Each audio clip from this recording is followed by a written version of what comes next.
president picks up this morning's paper, and judging by the headline, the president only trusts the journalistic integrity of Weekly World News. And wouldn't you know it, the guy he saw as a kid made it onto the front page. The president of the United States of America just casually calls up his friend Sam, who also happens to be a journalist, about the man he saw on the rocket ship when they were like 8 years old, and Sam immediately knows what the hell he's talking about. Remember the picture I took when I was a kid?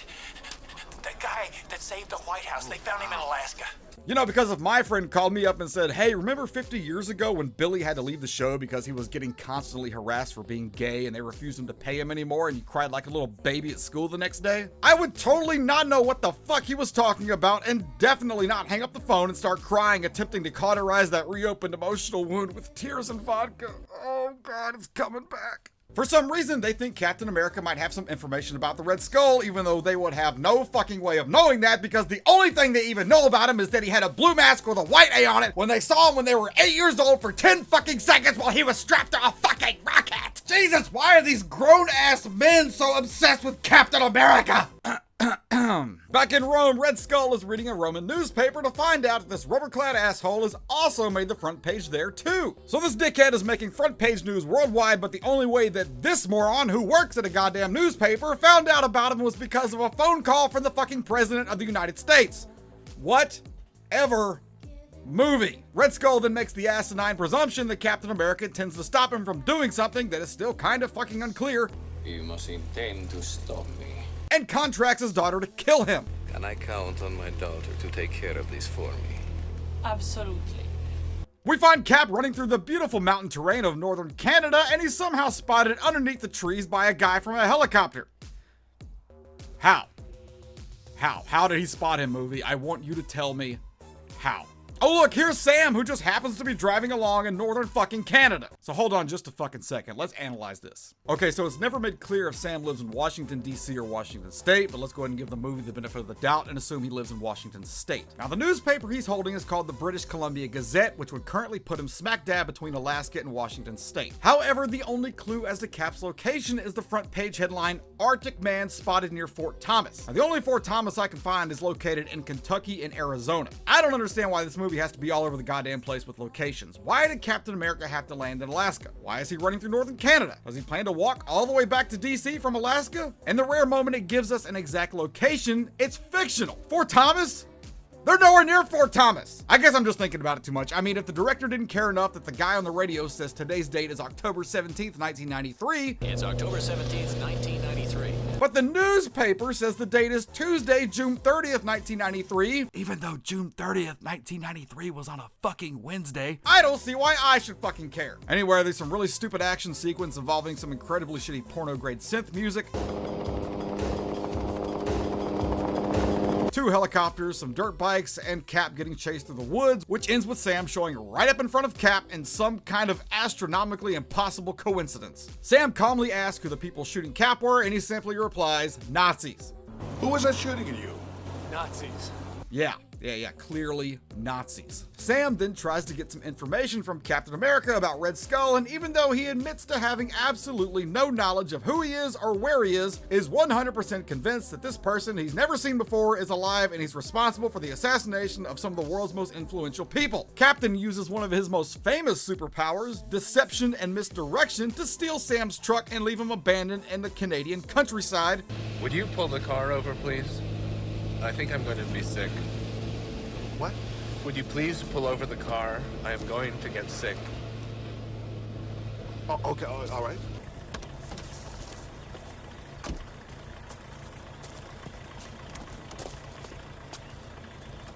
Are you okay? Yeah. Hold it. No, wait. Don't leave me out here. And drives the truck until it runs out of gas and abandons that too. Oh my god, dude, are you fucking serious? Like Stan Lee signed off on this shit? Cap breaks into a semi-truck, and lucky for him, this truck goes all the way from northern Canada to California, letting us safely assume that Captain America's intention is to just get back home. Since this movie just loves to leave us guessing, I only know that he's in California thanks to the El Torito on the beach here. This is accompanied once again by some of the most inappropriate music for the scene. Oh, this music is so fucking bad. This sounds like a fucking Trey Parker and Matt Stone parody song for this exact type of fucking thing.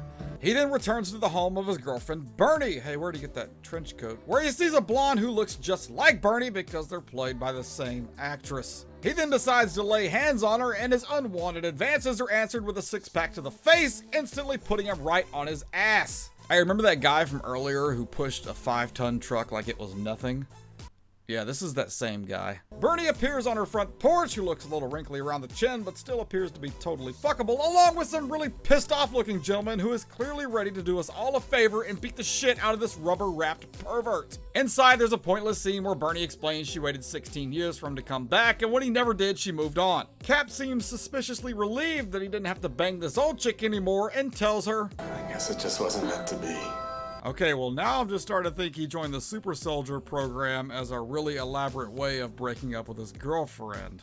I mean, she does seem a little clingy. Thanks to some clever wiretapping, Red Skull's daughter finds out that Cap is back in Redondo Beach. We still don't know what her fucking name is, so I'll just call her Girl Skull. Sam shows up at Bernie's house looking for Captain America, shows her his press pass for whatever reason, then is shot by Girl Skull. Jack is also shot by Girl Skull. Girl Skull then throws Bernie to the ground and demands to know where Captain America is. Girl Skull is not fucking around. Cap is hanging out at Bernie's daughter's house. Why? And she gets a disturbing phone call. Her and Cap drive over to Bernie's house to find that everyone has been shot. Cap decides to fill some time by engaging Sam in some dialogue, keeping the EMTs from doing their job and resulting in Sam's death. Sharon then runs inside to find her mother being zipped up in a body bag. Okay, do you understand now what I mean by Captain America ruining everyone's fucking life? Like, if he had just gone back to DC like he was supposed to, all these people would still be alive. At the hospital, Sharon is looking after her dad when news breaks that the president was kidnapped by a group of 20 armed terrorists. We interrupt for this special report. At approximately 11:49 Eastern Standard Time, the President of the United States was abducted from his hotel in Rome by a large group of unidentified terrorists. The details at this hour are sketchy, but our sources have learned that a group of 20 heavily armed men stormed the hotel. How did the president get kidnapped? How did that happen? Stuff just keeps happening in this movie and it doesn't make any goddamn sense. They just tell you this happened, but there's no fucking way that could happen. There's no way the president of the United States could get fucking kidnapped. It's not possible. But they're just fucking telling you, yeah, he got kidnapped. At some point, Cap gets the idea to go back to Roz's diner. We don't actually understand why he wants to go back. We just hard cut to a shot of the two driving there, and he breaks through a wall to discover the hidden laboratory underneath the diner whence he was created. Somehow, Red Skull's lackeys know they're gonna be at the diner and intercept them. At one point, one of the henchmen shoves a rather large gun in the face of one of the waitresses and demands to know where he is, even though she clearly has no idea who the fuck he's talking about. Where is he? Cap finds what he's looking for in the form of Vasili's diary in a desk drawer, because of course he does. You know, it's pretty incredible at the number of people who must have been looking for this thing in the past 50 years, and this clueless shithead is the first person who thought to look in a desk drawer of the laboratory she worked at. The Italian Nazi henchmen make their way into the lab, and just like you'd expect from an action-packed comic book superhero movie, Captain America hides under the stairs, waits for the bad guys to pass, then tries to sneak out of the diner. Sharon is grabbed by a baddie and forces Cap into a lackluster action sequence, which is once again accompanied by music that doesn't fit the scene at all. Observe how this terrorist runs out of ammunition and then starts smacking his gun as if he has no idea what's wrong with it. And even this asshole calls Girl Skull Red Skull's daughter because even her own henchmen don't know her fucking name. We get our orders from the Red Skull's daughter.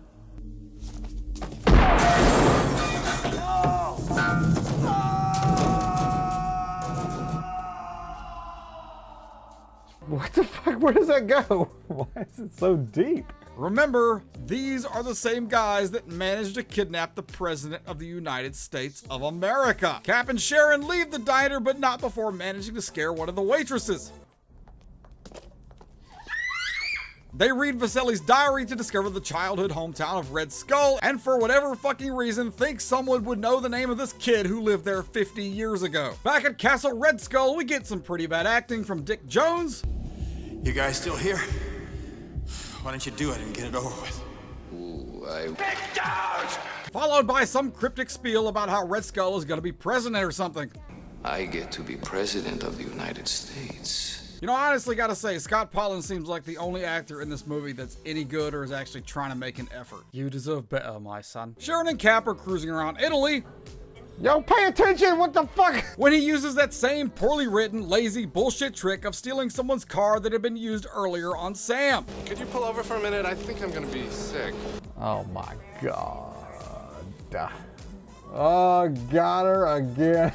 Captain America is such a piece of shit. He is the biggest pile of fucking shit. Nothing he has done in this whole movie has helped anything. Nothing. He's made every situation he's been in fucking worse. Cap turns up to the childhood home of Red Skull, where Sharon somehow shows up 2 minutes after he does, even though he stole her car and left her abandoned on foot. Inside, they find that recording device that was used to record the piano recital at the beginning of the movie, because of course they do. They take it to an electronics shop, and Sharon gets the idea to record the audio on her Walkman, which, you know, is a completely random thing that anyone would do in that situation.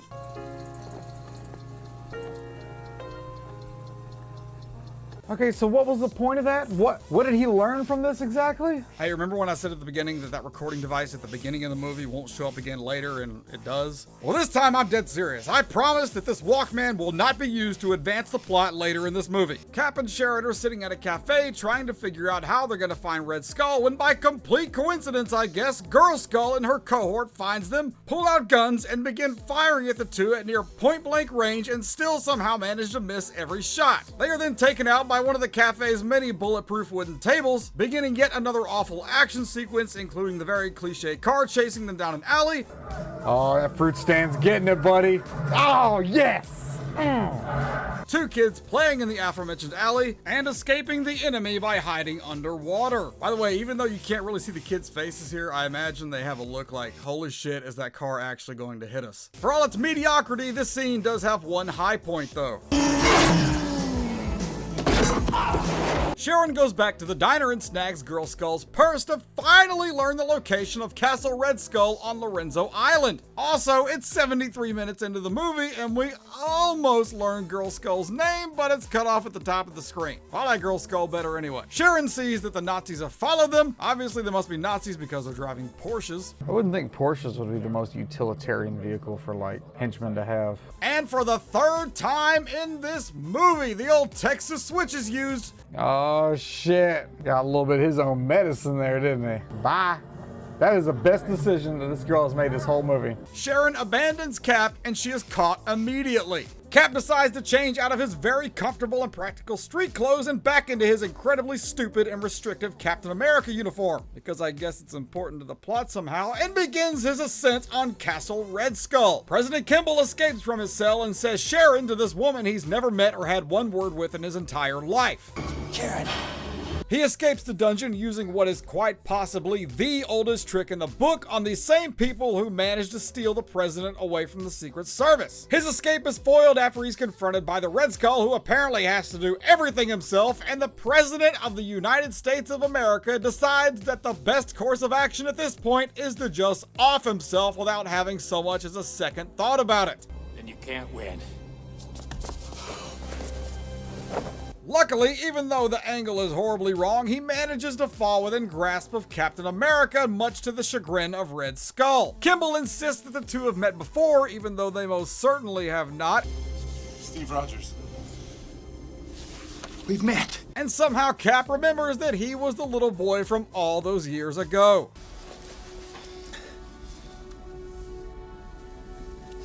You mean, you were the little boy?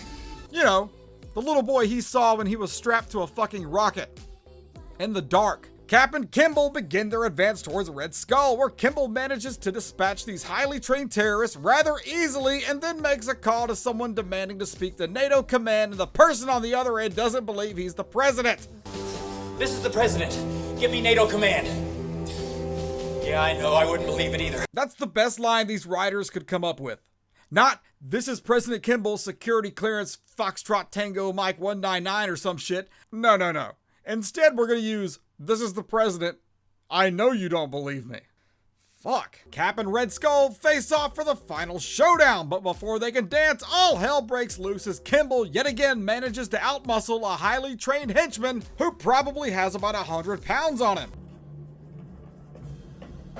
What? How many fucking jump cuts was that? Red Skull tosses his chair at Cap and predictably begins to beat the shit out of him. Cap finally gets the upper hand with a little help from Kimball and some completely ridiculous and unnecessary gymnastics, and the two continue their battle towards the top of the castle where Red Skull keeps his piano. Red Skull pulls out a detonator, and instead of showing us the explosive that it controls, he just explains what it is, most likely because instead of spending the last of the budget on a prop that looks like a bomb, they blew it all on a fucking grand piano. As far as megatons go, the device this is attached to may be small potatoes, but it's enough to ensure that all of Southern Europe will be off limits for, say, about a century and a half. Red Skull fires his gun into the air for no reason, affording Cap the perfect opportunity to capitalize by throwing his shield at him and completely whiffing it. Red Skull shoots at Sharon, who is literally laying on the ground 30 feet away, and he misses every shot. Captain America starts to play the recording from earlier. Hey look, there's that Walkman again. Even though he has absolutely no fucking clue what it is, but luckily for him, this stupid ass plot device affords him enough time to take advantage of a distracted Red Skull with a well-placed shield throw, even though by this point Red Skull is no longer distracted, sending him off the castle and down to a rocky death. Kimball and some kind of special forces looking team show up at the end, and we get one last shot of the Captain America uniform cleaned up just a little bit and looking as retarded as ever.